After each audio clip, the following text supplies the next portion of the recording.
In the late 16th century, England was on the edge of something bold, something grand, something unknown.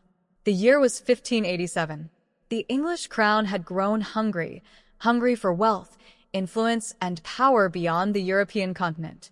Spain had already claimed great riches in the Americas, and Queen Elizabeth I wanted England to stake its own claim in this new world across the sea.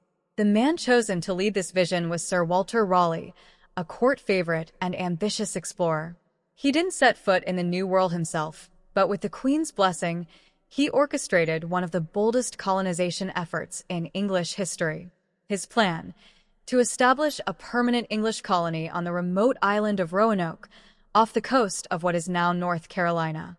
This settlement, he hoped, would serve not only as a base for exploration and trade, but also as a powerful foothold against Spanish dominance in the Americas. The voyage begins. In the spring of 1587, 3 ships set sail from England: the Lion, the Roebuck, and the Dorothy.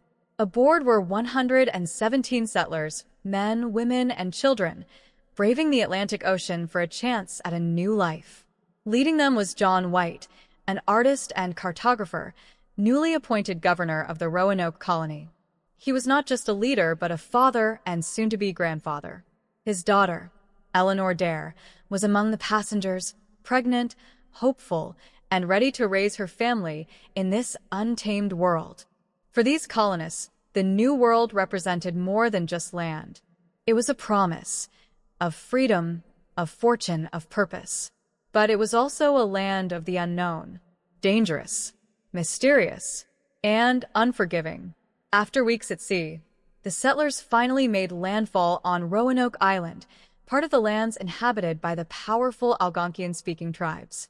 The English had previously attempted a colony there in 1585, but it had failed due to tensions with native peoples and a lack of resources. Still, White and his settlers were determined to try again. A fragile beginning. They began constructing homes from timber, building storehouses, and cultivating the land. Children ran barefoot through the fields, and settlers dreamed of a thriving English village in the heart of this strange new world. Then, on August 18, 1587, something historic happened. Eleanor Dare gave birth to a daughter, Virginia Dare, the first English child born on American soil. She was a symbol of hope, of new beginnings, and of the future that this colony might one day have. But beneath the surface, the cracks were already beginning to show. Supplies were running low. The journey had drained their resources. They were short on food, weapons, tools, everything needed to survive the brutal Atlantic storms and harsh winters.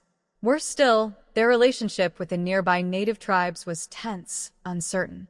The English had a history of arrogance and aggression with native peoples, and now they needed help, but weren't always willing to ask kindly. As the weeks passed, desperation began to grow. And so, a painful decision was made. John White, governor, grandfather, and the colony's best hope, would return to England to gather more supplies and reinforcements. He promised his daughter he would return quickly. He left the settlers behind with instructions.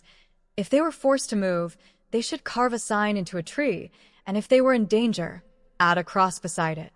And with that, he boarded a ship and sailed across the Atlantic, leaving behind his family, the colonists, and the uncertain fate of Roanoke. He thought he'd be back in a few months. He was wrong. War delays his return. England was under siege. The Spanish Armada, a massive fleet bent on conquest, threatened to invade. Every English ship, including those intended for the Roanoke supply mission, was recalled to defend the homeland. John White's return was delayed, not by weeks, but by 3 long years. Back on Roanoke, the settlers waited. They watched the shoreline. They looked to the horizon. And, eventually, they stopped waiting.